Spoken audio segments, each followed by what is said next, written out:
What's going on, guys? Steve Laret here with the Steve Laret Real Estate Team at Vanguard Realty Alliance. Here to talk to you today about buying in an HOA. I hear clients all the time, they're like, hey, I don't want to buy in an HOA. I don't like the regulation. I don't get any value for my money. They keep raising the dues.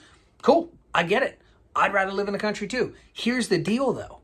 You should also consider, if you're considering not wanting to buy in an HOA, buy in an area with low taxes. Because the state and federal government are the worst HOA of all time. Guess what? Completely mismanaged. Your money gets sent off into oblivion to line people's pockets that you'll never see a dime for. You get no value. And those taxes only will go one way, up, forever. They're always raising the dues. So if you're considering, hey, I don't want to buy in an HOA, you should also be thinking, I also don't want to buy in an area with high taxes. It's a state and federal government, worst HOA of all time. If you guys like this content, please like my YouTube channel, Steve Laret Realtor. Subscribe. And as always, you know where to find me. Chat with you soon. Cheers.